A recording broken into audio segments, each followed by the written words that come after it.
Namaste and Ni Hao. It is my great pleasure to participate on this momentous occasion, the celebration of the 17th anniversary of the establishment of diplomatic relations between Nepal and the People's Republic of China. I would like to extend my warmest greetings to all esteemed guests, Nepalese and Chinese entrepreneurs, all participants, and journalists. I would like to extend my thanks to the Nepal-China Exchange Forum for organizing this meaningful and timely Nepal-China Economic and Business Summit 2025. Dear friends, the bond between Nepal and China is not only created by political agreements and economic transactions only, but it is deeply rooted in ancient shared history, mutual respect, and cultural harmony between our two people. Our relationship traces back to the ancient Buddhist and Kirat era of Nepal, when spiritual, cultural, and scholarly exchanges laid the foundation for a friendship that has flourished for centuries. Many Chinese scholars, such as Pai Han and Huensang and others, journeyed across the formidable Himalayas to visit the sacred land of Nepal.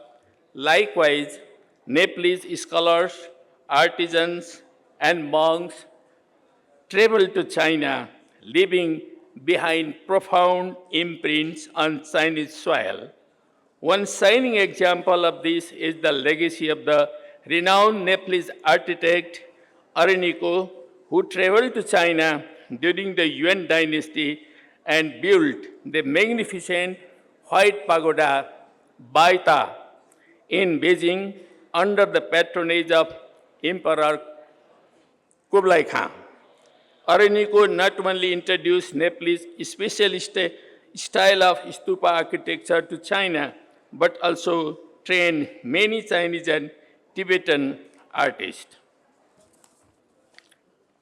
Ladies and gentlemen, as you know, we have shared border and common cultures. The people living in the border regions of Nepal and China enjoy a strong familial bond.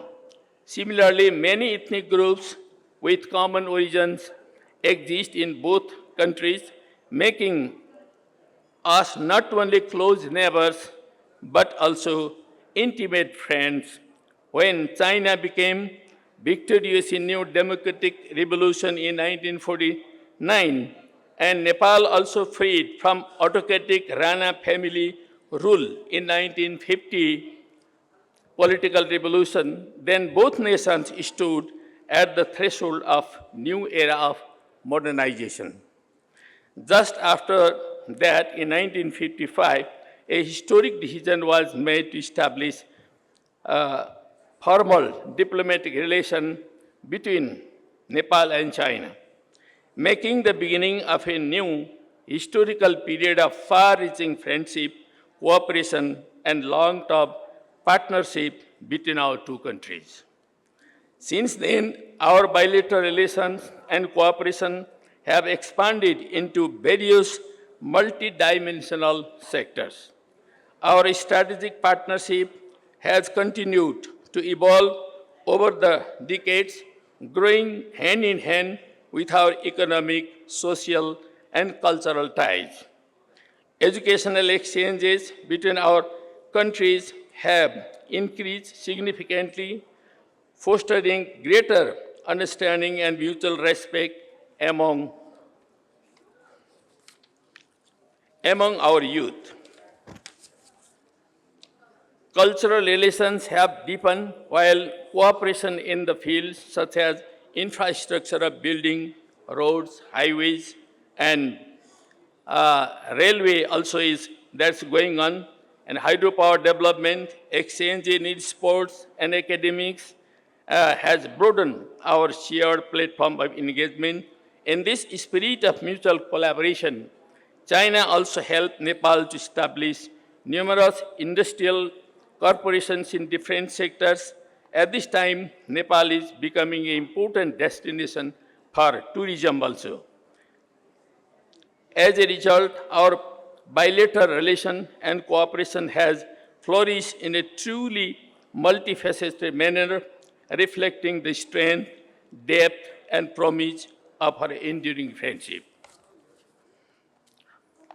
Ladies and gentlemen, now I would like to focus on the shared responsibilities that lie ahead for strengthening Nepal-China relations and economic cooperation in the days to come,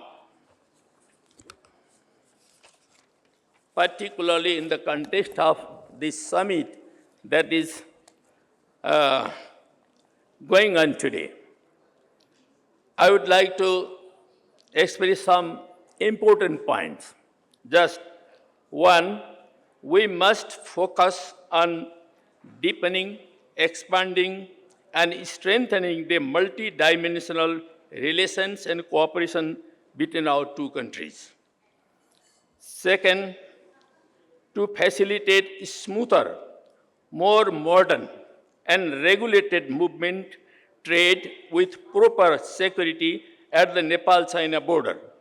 It is essential to upgrade the infrastructure of all 14 designated border points to modern standard so that our trade and other will go very smoothly. Third, connectivity between the two countries should be developed across various sectors, including road connectivity, telephone connectivity, transmission line connectivity that is going to be constructed perhaps, air connectivity, railway connectivity, cyberspace connectivity, and internet connectivity.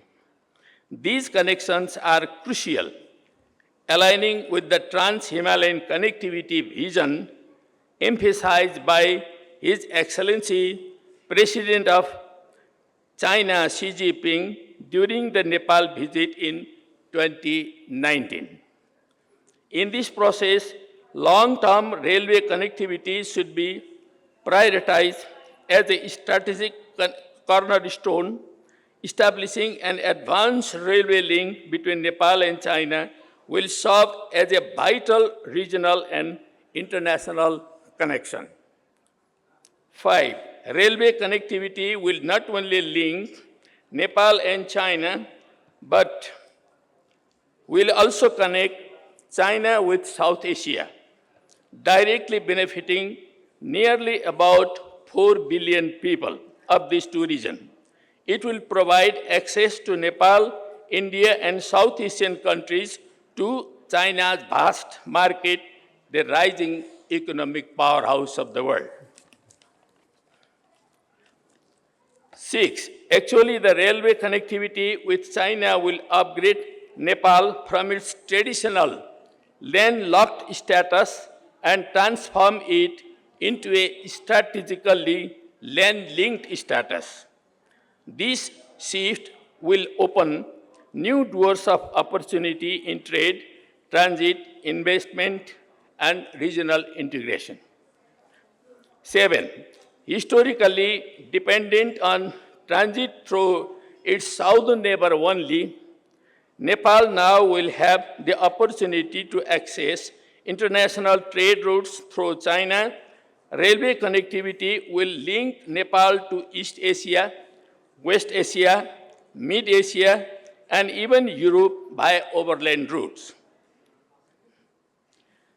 Number 8, Nepal and China share the majestic Himalayan range, the world's highest and most significant water tower of this region. Due to climate change and global warming, these glaciers are melting rapidly, threatening the livelihood of nearly 4 billion people around the Himalayas. If urgent steps are not taken, Nepal has a risk of desertification in the future. Both nations must therefore collaborate on conserving and promoting the Himalayas and combating climate-related changes. 9.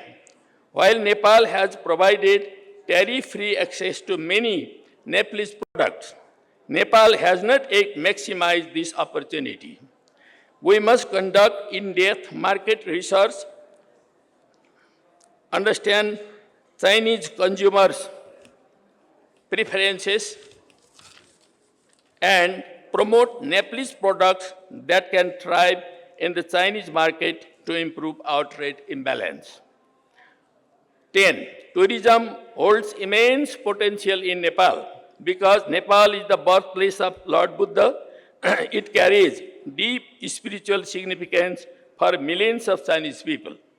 By improving tourism infrastructure and services, Nepal can attract a larger share of Chinese tourists. 11.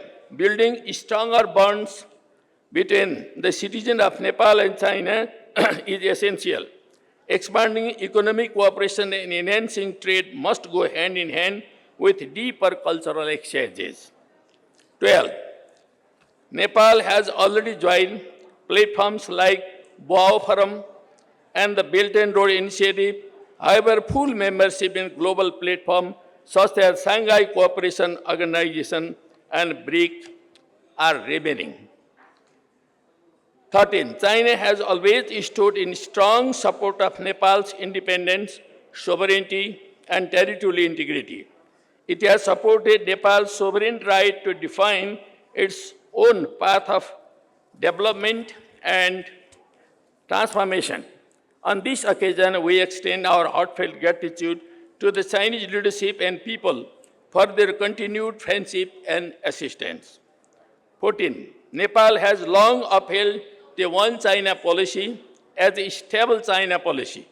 Even amidst challenges posed by external environment, Nepal firmly stands that the People's Republic of China is the only sole legitimate representative of China. This position of Nepal will remain unchangeable. 15. Nepal has contributed significantly to China has contributed significantly to Nepal's socio-economic development by supporting its independent policy making and respecting its domestic priorities, etc. 16. Nepal's unwavering adherence to the One China policy is not just a matter of diplomacy only, it is a reflection of our deep-rooted friendship, reciprocal support, cooperation, and solidarity. As global dynamics may shift in time, Nepal must continue to voice this commitment strongly, ensuring unity, mutual respect, and principled stand in international platform too. 17, the last one.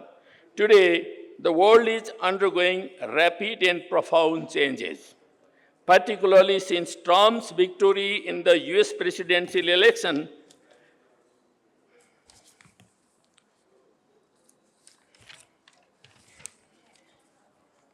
The global situation has become increasingly unstable, uncertain, and turmoil.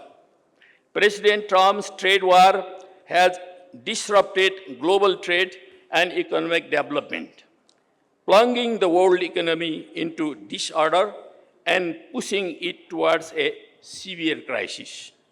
It's a matter of surprise that Trump administration has imposed more than 100% tax to Chinese goods to US alone.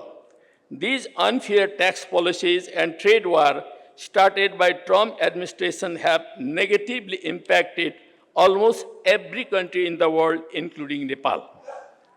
In this challenging context, there is a need to reinforce cooperation and solidarity among global South countries on a new foundation, enabling a collective response against the unjust tax policies of the US administration. In the same line, it is imperative to further expand, deepen, and widen the economic and trade and cultural relations between Nepal and China, as well as among global South countries.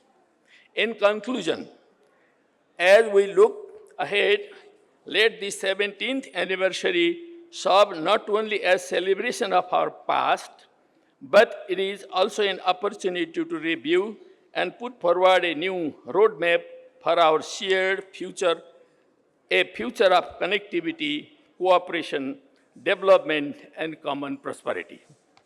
We have gathered here in an economic and business summit of Nepali and Chinese entrepreneurs. It is an important event organized in Nepal. Let's have deeper and wider interaction in a very practical and business-like manner in different fields of possible cooperation between our two countries. This might be an important opportunity Chinese and Nepalese entrepreneurs to develop cooperation in different fields. Let us work in hand with governments, private sectors, intellectuals, civil society, academicians, to build a partnership that would be stronger, deeper, and more dynamic than ever before. Looking towards the fast-changing international situation and challenges posed by the changing situation, it has been necessary to expand and consolidate our multifaceted relation and cooperation. At this time, China is building socialism with Chinese characteristics, achieving one after another success in different sectors. CPC has already completed the first centenary goal of elevation of poverty from China. Now, China has put forward a second centenary goal of building a modern and powerful socialist country within half of 21st century. This is another great historical goal of the Chinese people. On behalf of the people of Nepal and myself, I would like to extend my sincere and heartfelt congratulations and well wishes to the leadership of China and the people of China for the great success in fulfilling this great historical task. Lastly, I express my sincere gratitude to all attendees in this summit. I hope you will have a very lively and fruitful interaction among our officials and entrepreneurs, make a far-reaching practical conclusion from this summit, so that we could found a new roadmap for the cooperation in the future. Finally, I wish a complete success of this summit. Thank you very much. 郑重的建立